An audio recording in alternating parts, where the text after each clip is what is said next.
Saya mau ambil kakak, ternyata imam sebelah sudah ambil. Imam masjid yang sekarang diberikan kebijaksanaan oleh wali kota mendapatkan insentif, Ya. antum justru menolak. Menolak atau seperti apa sih sebenarnya? Ya, jadi ya kan saya kira di mana Tompi Wibawa sebagai seorang tokoh agama hanya karena mau kasih naik insentif, lalu kasak kusuk cari kakak. Atau kalau misalnya data mereka misalnya ada masalah data bank, kejahatan IT kan, ya imamnya bisa dikomplain. Pak imam itu hari ambil kakak, lalu diberikan ke siapa ya? Kami cuma WA di grup, lalu entah diteruskan ke siapa ya itu kan.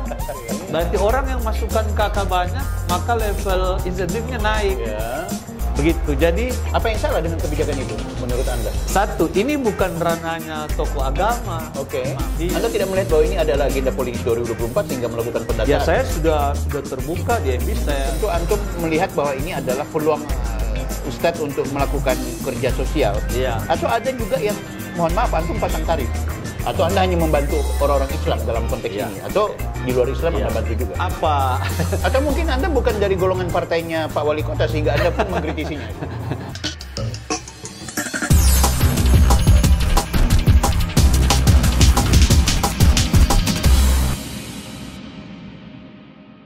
Oke guys, Anda bersama saya Bang Bill kembali di Offside Podcast. Saya bersama Ustadz Muhammad Ruslan Esa. Iya. Antum nama panjangnya gimana sih? Ruslan lah. Ruslan. Muhammad Ruslan.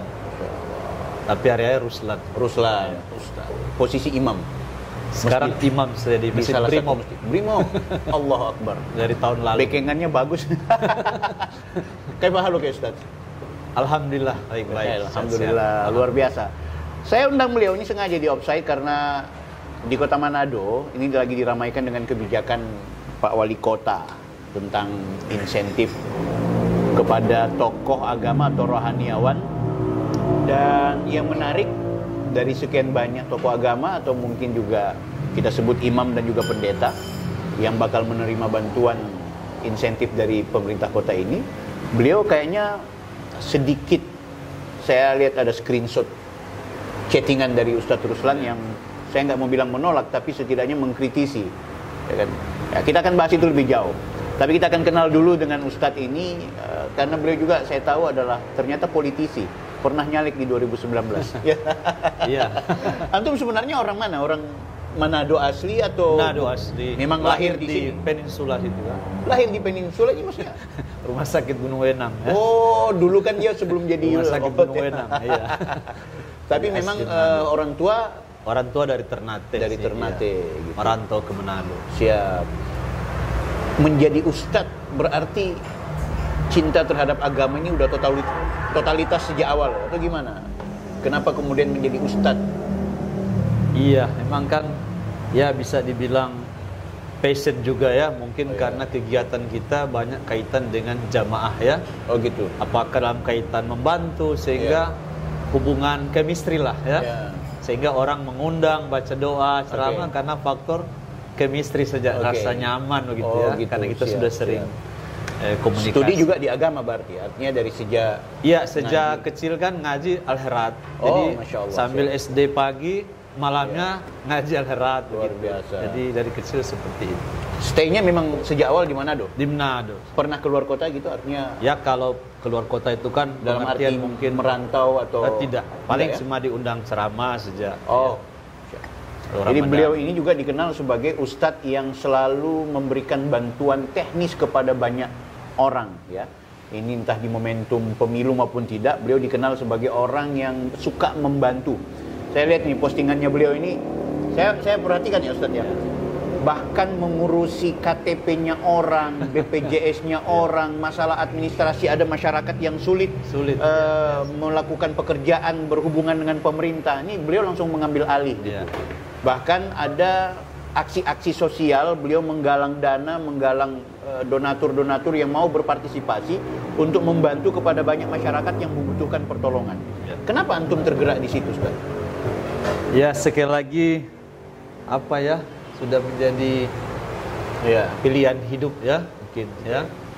Bahwa membantu itu kan membahagiakan. saya juga bukan basic seorang, bukan terikat ya pegawai atau apa. Oh gitu. Sehingga memang keseharian di jalan. Oke. Gitu. Nah, sering ketemu orang, lalu mereka mengeluh. Ya mungkin saja kalau saya stay di satu kerja ya perusahaan, ya mungkin situasinya lain ya.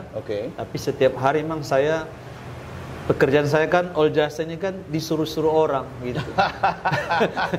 Sering disuruh apa begitu, sehingga punya pengalaman banyak. Nah, itulah setiap menolong orang menjadi mudah, sehingga orang sering cari saja dia begitu. Nah, disitulah.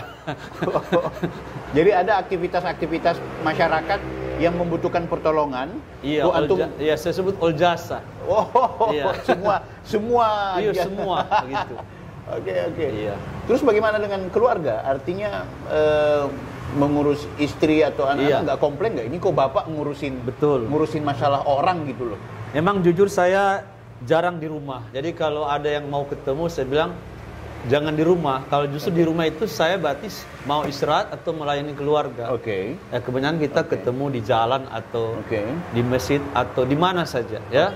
Dalam urusan biasa kalau ketika ada orang minta tolong, kita jelaskan dulu kalau istilahnya mudah, begini SOP-nya, kecuali kalian ada kesulitan, ya disitulah kami turun bantu, ya. Seperti itulah. Pekerjaan itu kemudian, mohon maaf, apa masyarakatnya meminta bantuan atau antum yang tergerak untuk memberikan bantuan, ada syarat-syarat khusus? Iya, memang ada yang meminta bantuan mungkin dalam kaitan kepentingan katakanlah bisnis. Contoh, ini ada teman yang lagi saya urus legalitas usahanya begitu ya. Karena dia sibuk, tidak tahu mau kemana, ya kita bantu. Ya mungkin dalam tanda kutip bagian dari rezeki kami ya. Tapi ada juga yang minta bantu benar-benar dia tanda kutip urusan duafa. Urusan duafa itu kan contoh dia mengurus KTP atau BPJS-nya bermasalah itu kita sudah tahu itu nunggak. Berarti saya mencari donasi. Ada orang punya utang nih. Iya, BPJS. Butuh bantuan antum. Antum nggak punya duit tentunya. Iya. Antum nyari bantuan ke orang lain. Cari bantuan begitu. The power of giving istilahnya. Jadi sudah campur aduk lah. Begitu. Artinya ada permohonan bantuan dari masyarakat yang tentu antum melihat bahwa ini adalah peluang Ustadz untuk melakukan kerja sosial. Atau ada juga yang mohon maaf antum pasang tarif. Misalnya urusan contoh ya. Kalau urusan dalam tanda kutip mencari ya. Seperti tadi orang suruh cari tempat kos dengan sekian kamar. Harganya sekian. Nah, disitulah saya mencari. Tentunya ada aturan-aturan. Artinya ada komersialisasinya di situ. Ada komersialisasi kita to the point bahwa ini mencari begitu. Berarti harganya kita mengatur antara pembeli penjual dengan perantara. Atau orang mungkin kesulitan dalam hal sertifikat. Kita juga membantu itu. Membantu untuk meluruskan benang yang kusut. Mungkin dia salah begitu, salah prosedur, oh kita harus kemana dulu? Ya biasanya ya tetap namanya di jalan ada biaya, kan kita mengurus itu. Nah itulah yang mencari begitu. Oke guys, ada yang lebih spesifik Pak Imam atau Pak Ustadz. Dalam konteks Manado misalnya, antum ini kan tokoh agama, antum imam, membina umat, berada di daerah yang sebenarnya bukan mayoritas muslim. Apa pandangan Anda sebagai seorang tokoh agama, sebagai seorang muslim, berada di daerah yang notabene-nya bukan mayoritas muslim? Atau Anda hanya membantu orang-orang Islam dalam konteks ini? Atau di luar Islam Anda bantu juga? Jadi kalau di Manado ini asik ya, enak ya. Saya kan mendirikan komunitas pecinta sedekah dari 2014 ya. Kita itu menerima masukan, oh ada yang mau rumahnya sudah mau roboh, beda rumah ya. Orang sakit. Berarti cerita kemanusiaan itu ya semua agama, ya lintas apa saja. Keren. Nah di Manado ini enak, bahkan kita walaupun bicara sedekah, kita banyak orang Kristen yang membantu kami. Ya, membantu ya donasi dan sebagainya. Itu banyak sekali.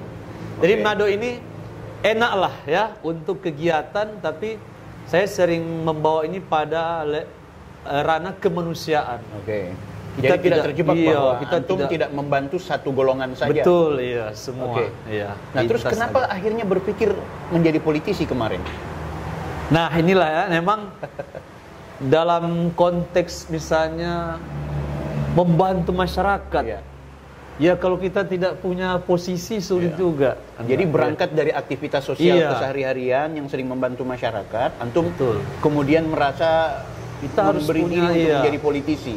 Dalam hal ini nyalon anggota legislatif. Betul.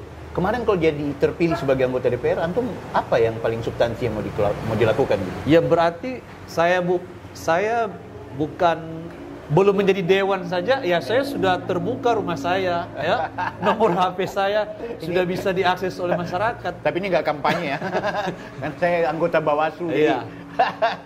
Tapi oke. Nah sekarang yang paling menarik adalah soal kenapa imam masjid yang sekarang diberikan kebijaksanaan oleh wali kota mendapatkan insentif, antum justru menolak. Menolak atau seperti apa sih sebenarnya? Ya, jadi ya saya gambarkan ya, kalau memang ini insentif ya, bukan gaji. Ya, kalau gaji tentunya ada aturan main. Betul. Dari Pemkot yang lalu juga memberikan insentif ke tokoh agama sudah jalan lah ya. Yang kami soal hari ini kan ketika ada beberapa perubahan termasuk syarat dengan menugaskan imam harus begini-begini ya. Saya bicara dalam konteks tokoh agama muslim, salah satunya imam yang diberikan insentif ya. Awalnya kami diberikan insentif ya, kemarin November Desember dicairkan ya, sudah syukur. Tapi kemudian muncullah aturan apabila akan menerima insentif di tahun 2022 harus menandatangani ya, yang sudah itu biasa lah ya, tanda terima. Yang kedua, harus memasukkan KK jamaah ya, nomor KK dan NIK-nya, NIK anggota itu. Nah, disitulah yang menjadi berat bagi kami. Imam atau pendeta atau tokoh-tokoh yang agama menerima yang akan menerima di bantuan 2022, insentif di tahun 2022 ini punya syarat khusus berkaitan dengan melakukan verifikasi atau pendataan kepada jamaahnya gitu. Sambil Bang ya. Ini kita lagi urus kepada jamaahnya berkaitan dengan data identitas mereka. Kalau kemudian tidak di-share, ya berarti nol kan dia. Oh gitu. Kan begini, memang yang menjadi aneh dulu kan insentif itu diberikan saja. Saya tidak menyebut pemerintahan siapa ya. Misalnya yang saya tahu dulu, karena saya tidak menerima dulu ya. Imam itu saya nak tahu ya, yang tokoh agama lain. Itu setiap bulan 1.250.000. Diambil per 3 bulan. Aman-aman saja, biasa jalan. Nah sekarang insentif itu yang awalnya katanya sudah ditata di APBD, tiba-tiba belakangan kami dikategorisasi jadi 4 level. 4 level. 1, imam, saya bicara dalam konteks tokoh agama imam ya. Yang jamaahnya paling sedikit menerima 650.000. Oh iya. Jamaahnya naik sedikit 900.000. Jamaahnya lebih banyak lagi 1.400.000. Lebih banyak lagi 1.500.000. Kalau kami sudah lihat berarti ini kan ada kaitan dengan kakak yang harus kami masukkan. Berarti orang yang masukkan kakak banyak, maka level insentifnya naik. Begitu. Jadi apa yang salah dengan kebijakan itu menurut Anda? 1, ini bukan ranahnya tokoh agama. Iya, ini menarik nih. Iya. Kalau memang dia betul mau pendataan jamaah masjid, contoh ada capil kan, Kementerian Agama, Kementerian Dalam Negeri, kerjasama dengan Kementerian Agama, ada surat resmi. Kita kan hanya diperintah lewat WA, tidak bawa surat apa-apa, tidak ada yang bertanggung jawab begitu. Sementara data warga itu kan ada undang-undangnya itu. Memberikan NIK orang ke pihak lain itu kan ada aturannya. Nah itu yang kami soal. Negara yang punya data kependudukan meminta lagi kepada tokoh masyarakat. Berarti kami menganggap kacau data kemarin begitu. Atau mungkin kepentingan pemerintah di sini adalah untuk setiap pemuka agama yang memiliki jamaah, maka dia punya kewenangan atau punya kebijaksanaan untuk mengontrol jamaahnya, jangan sampai melakukan tindakan apa. Itu kami dengar langsung dari Pak Wali Kota. Contoh begini ya. Penjelasan Pak Wali Kota itu sangat bagus waktu kita bertemu di aula.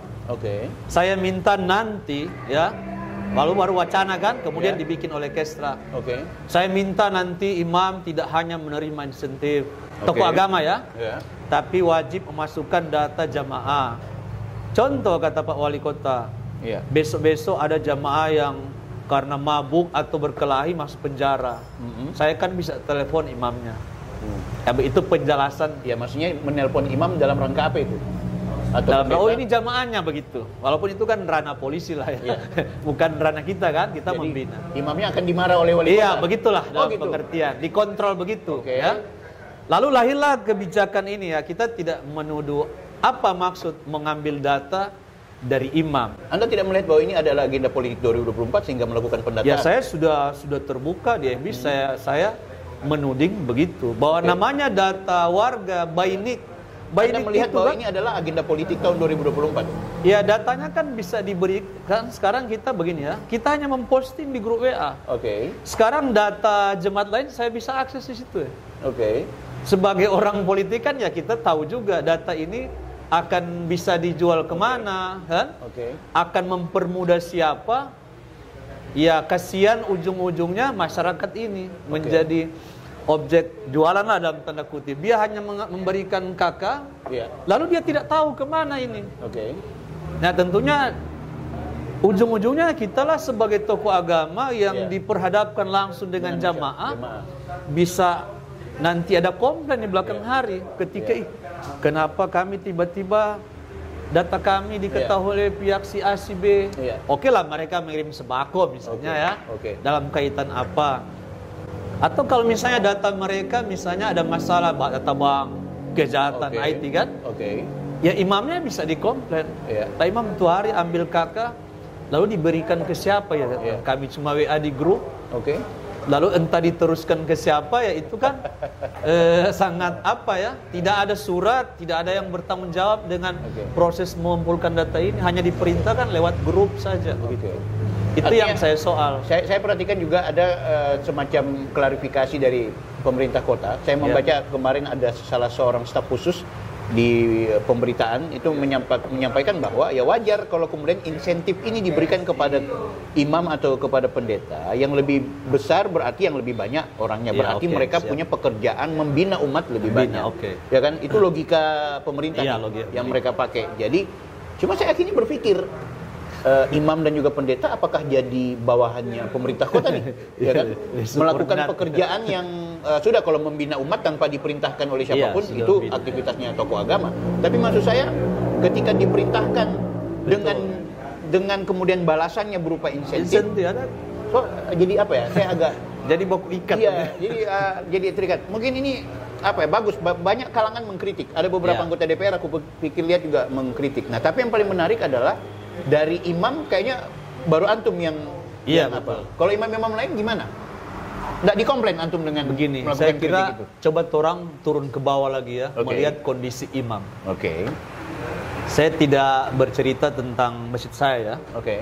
Saya sendiri sebagai imam, saya sudah bilang kemarin, masjid saya Oke. itu ada kas, oke, saya dikasih uang Oke. pulsa, tidak ada. Tugas kita ya memang kita diminta oleh jamaah untuk menjadi imam, ya membina saja, memimpin Iya. sholat. Iya. Ya, dalam kaitan kita tidak diperintah oleh pemerintah dan sebagainya. Oke. Ya. Nah sekarang ketika soal saya adalah bagaimana pemerintah memposisikan tokoh agama, Oke. lalu dia memberikan insentif, Iya. lalu mulai yang saya istilahnya menyuruh-nyuruh Iya. gitu. Anda Saya- merasa diperintah oleh Iya sudah disuruh-suruh. Saya oleh bilang pemerintah gitu. saya kemarin sudah sampaikan ke petugas Kestra yang dalam tanda kutip ya mengawasi kami di grup kan. Oke. Sekarang ditempatkan orang di kecamatan untuk bikin Oke. grup. Saya sudah bilang ini Bu, coba tanya posisi imam di masyarakat itu, walau dia tukang ojek, Iya. dia pakai sendal, tapi posisinya sakral itu. Iya. Jamaah itu minta dia doa. Heeh. Tidak ada jamaah itu menyuruh-nyuruh dia cari kakak dan sebagainya Oke. kan, begitu. Oke. Itu bukan ranah imam. Nah, apakah teman-teman lain menolak? Tidak ya, secara psikologi kasihan ya. Namanya orang diberi insentif, kalau dia butuh, Oke. apa saja dia bisa disuruh. Apalagi masjid atau gereja Iya. yang memang kecil, yang memang tidak punya Memang tidak punya Punya. apa-apa. Atau gimana sih bagusnya kayak yang lalu? Masjid besar, gereja kecil, gereja besar, tempat ibadah bukan cuma Islam Kristen ya, kayaknya tempat ibadah lain juga, tokoh-tokoh agama lain. Sebanyak apapun dia punya jemaat, ya insentif yang diberikan bisa meratakan saja. Iya. Atau gimana? Menurut Anda memang gimana? Contoh ya, teman-teman dari Hindu Buddha bilang begini, kasihan orang yang minoritas. Iya, betul. Akan dapat 650 terus. 650.000 terus. Padahal, contoh ya, saya saja. Oke. Siapa yang tidak kenal, saya saja memandikan mayat di masjid sebelah, sering karena apa? Pengurusnya tidak tahu mandikan. Oke. Berarti dari segi pelayanan, tidak logis mengkaitkan pelayanan seorang tokoh agama dengan jumlah kakak. Persis. Bisa saja kan orang yang sholat di masjid situ adalah bukan jemaat situ. Iya Bu, dia pergi datang, saya masjid Brimob, banyak jamaah Perum yang karena dekat ke Brimob, dia menyeberang saja, dekat, tidak masalah begitu. Ya, jadi ada apa kemudian mengkaitkan dengan jumlah kakak begitu? Belum lagi nanti benturan antar jemaat. Iya, misalnya betul. jemaat yang rampas kakak. Sekarang di lapangan sudah ada yang telepon, Pak. Masjid saya kan berdekatan dengan masjid sebelah. Saya mau ambil kakak, ternyata imam sebelah sudah ambil. Karena dia anggap jamaah itu kan sholat di situ. Maka dia klaim itu jamaahnya begitu. Nah, jadi sudah baku rampas kakak ini. Karena kalau kakaknya di 1000-an, jumlah anggotanya di 1000, insentifnya naik. Ya kan saya kira di mana Tompi Wibawa sebagai seorang tokoh agama hanya karena mau kasih naik insentif, lalu kasak kusuk cari kakak. Terkesan sekali tokoh agama akhirnya ya itu tadi hanya untuk mencari kesian pendapatan. Tugas kita itu membina, bukan cari kakak itu. Antum kasih solusi gimana ya? Kalau mau disampaikan langsung kepada Pak Wali Kota? Iya Pak. Saya kira begini, ini kan insentif ya, bukan honor atau gaji. Tapi apapun itu uang rakyat, itu uang pajaknya kan, saya gitu. Jadi saya juga perlu untuk melakukan dana hibah kan. Betul. Nah, seperti itu. Insentif kan, itu diberikan karena dianggap tokoh agama itu partner pemerintah. Yang bayangkan selama kampung itu aman-aman, ya, mereka menjaga tidak ada konflik agama di situ, aman. Pemerintah terbantu. Itu yang pemerintah maksudkan. Sudah disampaikan juga itu bagus ya. Tetapi dengan mensyaratkan kakak, mohon maaf ya, ini kan tahun politik ya dan sebagainya. Kakak masyarakat itu kan ya kita tahu lah. Apa? Atau mungkin Anda bukan dari golongan partainya Pak Wali Kota sehingga Anda pun mengkritisinya. Dari mana? Saya malah kalau teman-teman tahu banyak membantu program pemerintah ya. Gitu. Banyak sekali program vaksinasi, saya malah di depan menyuruh jamaah untuk vaksin ya, walaupun saya berkelahi dengan jamaah. Saya menuruti pemerintah, kalau tidak sholat di masjid kita ikuti protokol ya. Tapi dalam kaitan saya sekali lagi ya, saya hanya menjaga kesian marwah ya. Kesian ini tokoh agama. Dia tokoh agama di jamaahnya begitu. Lalu sekarang sudah masuk rumah, assalamualaikum minta kakak. Sekarang kalau saya bilang ini, jamaah tanya begini, mau apa kakak Pak Imam? Satu, kalau saya jawab insentif, jatuh di bawah saya. Kasihan hanya mengharap insentif, lalu kumpul-kumpul kakak. Apa jawaban saya lain? Ya tidak ada juga surat. Hanya diperintahkan kan, siapa yang akan menerima insentif tahun 2022? Padahal ada lurahnya, ada palanya yang sudah digaji, ada capilnya. Dia tinggal range kan di data capil. Oh, masjid ini ada di wilayah ini. Akan kelihatan sih. Karena memang beda juga dengan gereja. Kalau gereja mungkin kalau gereja, saya nggak tahu secara kolektif ya. Gereja biasanya jemaatnya yang sudah menetap di gereja itu mungkin terdata seperti itu. Kalau masjid kan saya pikir dia bukan seperti gereja yang jemaatnya memang menetap hanya karena kebetulan dekat dengan rumah, tapi kan tidak bisa diklaim bahwa dia jemaat. Apa definisi jemaat saya? Kan tidak ada dijelaskan di surat. Bahwa kita sebagai imam, SK-nya di masjid ini, tapi pelayanan kita lintas masjid. Mau dipanggil kemana saja sampai jenazah COVID kita mandikan. Itu kan sudah pelayanan.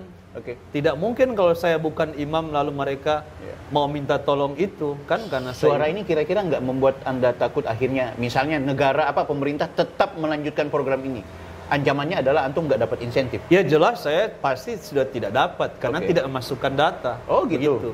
Karena kan berarti di komputer nol, saya tidak memiliki jamaah. Jadi insentif hanya bagi mereka yang memberikan ada data. Iya, memberikan data, karena itu kan sudah dikategorisasi 4 level begitu. Oke. Jamaah dengan jumlah range sekian, Oke. dapatnya 650. Dan antum nggak berikan data itu? Ya saya nggak berikan data. Logika saya contoh ya, saya bilang begini, saya imam Brimob. Ya. Saya punya anggota Densus saja, dia melindungi data keluarganya. Karena dia takut Karena secara politis juga nggak punya suara di sana. Iya, Karena ada mereka kan kepentingan apa, gitu. harus steril dari politik. tidak bisa disamaratakan. Oke. Imam di Kiban juga Oke. mengeluh, masa saya mau ke anggota saya. Kalau saya mau kumpul kakak ya, Oke. siswa saja yang mendaftar ini ada ratusan. Oke. Yang sholat di Masjid Brimob, kalau semua pasukan ada, saya bisa dapatkan kakak dengan jumlah anggota bisa ribu. Insentif saya naik 1,5. Oke. Tapi untuk apa begitu Siap. ya? Ini kan konteksnya pelayanan, Oke. bukan mengklaim oh saya banyak jamaah. Iya. Banyak masjid-masjid yang jamaahnya banyak, kegiatannya tidak hidup, Betul. begitu. Betul. Tapi ada yang hanya sedikit-sedikit, tapi hidup majelisnya setiap minggu, rukun dukanya bagus, begitu. Itu kalau pemerintah mau masuk lebih dalam ya. Jadi harapan terakhir dari antum? Ya kembalikan saja seperti kebijakan Pemkot yang dulu ya, Oke. di mana setiap tokoh agama diberikan insentif sama, Sama begitu. rata.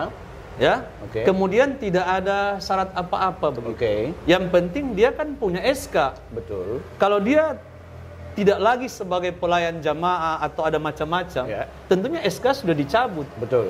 Jadi sepanjang dia punya SK sebagai imam, berarti dia masih melayani jamaah. Itu ukurannya kan. Kemudian dengan kategorisasi begitu kan berarti ya anggaran ini, mohon maaf ya kalau tidak diperiksa Betul. jadi acak. Bayangkan yang seharusnya diberikan 1,5 juta rata. Iya. Sekarang ada tokoh agama yang dapat 650, Oke. ada yang dapat 900, Oke. 1,4, dan kita tidak tahu ke dalam bagaimana Iya. ini kebijakan anggaran ini yang awalnya seluruh harus sama 1,5. Ini rohaniawan yang dimaksud spesifikasi adalah pemilik gereja dan masjid atau tempat rumah ibadah. Karena kalau rohaniawan, Iya. ya saya mohon maaf, saya Iya, pimpinan betul. majelis taklim. Itu Saya juga- punya banyak jamaah juga gitu. Kalau boleh dapat berapa Iya, itu? betul. Jamaah saya ribuan soalnya di Manado gitu. Kira-kira dapat juga dong harusnya rohaniawan. Ya kan? Itulah. Definisinya kan jadi tidak jelas. Ya, Jujur ya. oke. Saya yang sudah tokoh agama sudah lama, Ya. baru kali ini menerima 650 Oke. November Desember. Karena saya ada SK imam. Oke. Mohon maaf ya. Kalau di imam saya lihat, saya bilang kasihan ya. Oke. Yang baru diambil untuk diberikan insentif hanya level imam. Oke. Kalau di agama lain ya bisa ada pendeta, penatua, gembala. Oke. Ini juga disoal tentang keadilan begitu. Betul. Definisi tokoh agama itu Iya. apakah cuma imam? Apakah cuma yang kebetulan menjadi pemilik Ada SK bangunan imam, masjid iya. yang punya SK itu kan gitu? Padahal banyak juga ustadz yang punya. Ya nggak usah ustadz besar aneh ini punya majelis taklim Ah, besar. betul. Wali kota tuh pernah datang ke majelis taklimku, lihat langsung tuh jemaatku. Rohaniawan lah. Kira-kira gue dapat nggak ya? Nah, itu. Oke. Itulah yang definisinya jadi tidak jelas juga. Banyak Oke. yang disoal begitu. Ya? Oke. Jadi antum lebih berharap bahwa ke depan insentifnya kalau memang tetap diberlakukan sama rata. Sama rata saja Oke. begitu. Supaya tidak Dan ada tidak terikat kegaduhan. dengan Iya. Syarat-syarat syarat-syarat yang cari berkaitan dengan kakak jamaah, Betul kumpulkan. sekali. Oke, baik. Muhammad Ruslan Esa dengan segala pikirannya. Saya Bang Bil. Assalamualaikum. Offside. Waalaikumsalam.